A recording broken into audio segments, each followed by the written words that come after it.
Hi, I'm Yan Tong. Our group will be presenting LECM Assignment 2 Part 2. My group member consists of Jermaine, Sky, and Pauling. So for our outline, firstly, we will talk about our case scenario, followed by behavior analysis, strategies, conclusion, and references. So now I'm going to talk about the case scenario that we are using, which is case scenario 1, block play center. At the block center, Chris and Lee made a sword-like weapon out of Lego bricks, after which Chris pretended to be a superhero and started chasing Lee, which acted as a villain. While running down a straight path in the classroom, they pretended to shoot at each other and made loud bang bang sound. Meanwhile, James, Eden, Ethan, and Frederick were excited that they had made a tall tower using a wooden bricks blocks at the center. Damien, who was in the reading corner next to a block center, heard the boister. He entered the block center and wanted to join the four boys, but the four boys asked him to go away. Damien then kicked the structure that the boys built, such that it toppled over the hard floor and created a loud noise. So for our behavior analysis, we'll be talking about the levels of mistaken behavior, principles of effective organization, and selecting and displaying of materials. Now I'll be talking about the levels of mistaken behavior. Chris and Lee are at level 2 of mistaken behavior, superhero, and socially influenced. As seen in the case scenario above, Chris and Lee are emulating superheroes and villains' actions. At that point of time, they are combating with one another using the Lego brick sword, where Chris pretended to be a superhero and started chasing Lee, who acted as a villain. Their actions can be supported by the article. Children actively identify with a current popular media characters, emulate the figure's actions, and become overly aggressive in their play. And for Damien, he was at level 1 due to involvement because in the case scenario, he was affected by the other four boys' rejection to let him join into the play, and after being rejected, he kicked the structure that the boys built. This incident illustrates experimentation mistaken behavior as the result of Damien's total involvement in the incident. Following after the levels of mistaken behaviors, the most important factor to children's behavior is the physical environment around them.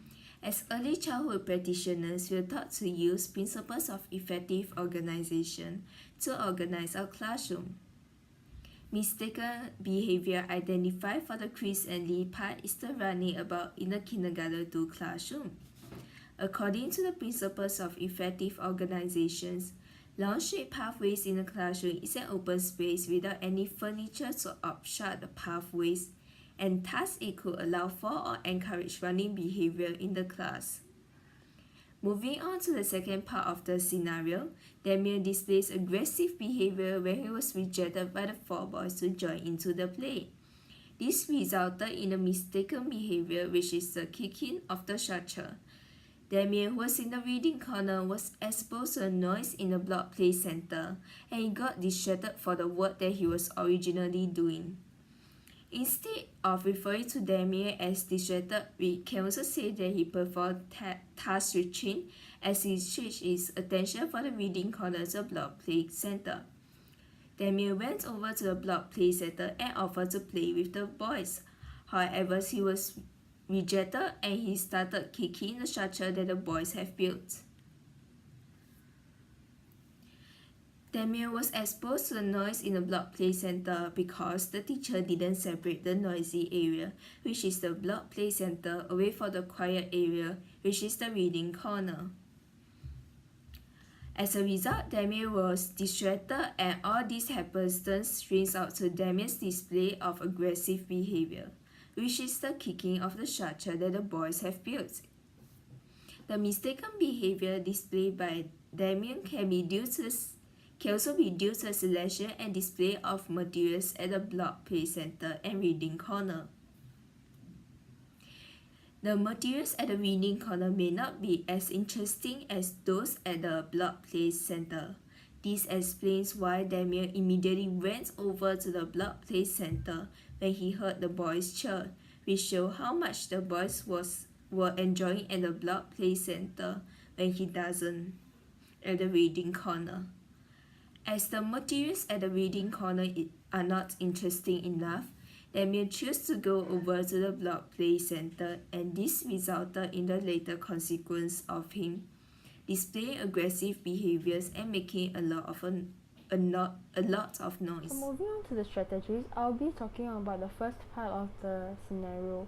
Firstly, as Chris and Lee made sword-like weapons and pretended to be superhero and villain, it is evident that their mistaken behavior is due to superhero influence.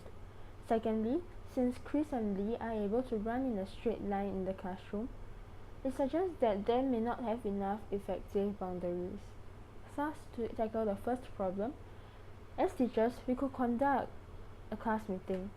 When conducting class meetings, anyone, including the teacher, can share their ideas and opinions about the problem effectively and efficiently, as they manage the problem together. For instance, in this scenario, as teachers and children reflect about the behavior, children could understand more about the appropriate actions in class. This strategy of classroom management is crucial because, according to Hardin, 2014, through this strategy, children are establishing their rules of behavior and maintaining discipline, and it can prevent the rest of the children to be influenced by the inappropriate action. As for the second behavior, the strategy teachers could take is that they could modify the learning centers or rearrange the classroom setup. First, teachers could modify the learning center by providing furniture such as low shelves or cabinets that can divide the space as suggested by Crowther 2016 about the principles of effective organization. In addition, teachers could also rearrange or design a better layout of learning centers.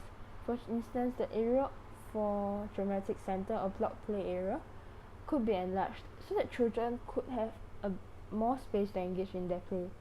This strategy would also thus be effective as they can encourage the children to play and manipulate the learning materials within the respective learning centers itself, since it refrains them from running out of the learning centers with the materials. So now I'm going to talk about strategies for case scenario 1 part 2. In a scenario, Damien entered the block center and wanted to join the 4 boys, but the 4 boys asked him to go away.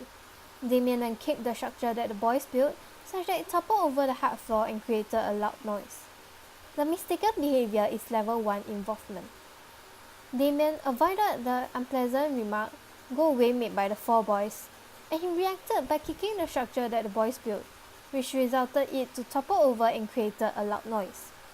As a teacher, to prevent such inappropriate behavior from happening, we should establish rules of behavior to maintain discipline and classroom order. We could use rules of behavior by having rules about the language of negotiation. By doing that, it creates a less need for aggression as a learned behavior.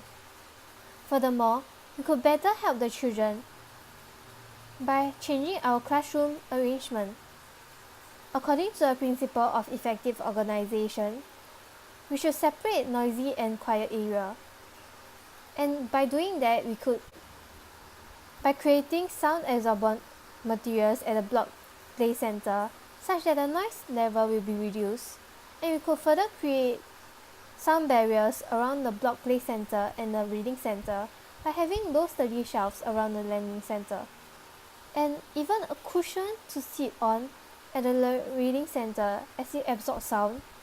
We could use all these strategies to better help the children to have conducive environment to play and enjoy reading. In conclusion, it's very important for us as a teacher to reflect why this child is behaving this way. It may be due to the way that we do things which cause the child to behave this way. We need to broaden up our perspective to think of ways to help the child by changing our classroom arrangement or even changing the way we guide them. Thus, as a teacher, we should try our very best to help the child in different ways. And that's our references. Thank you!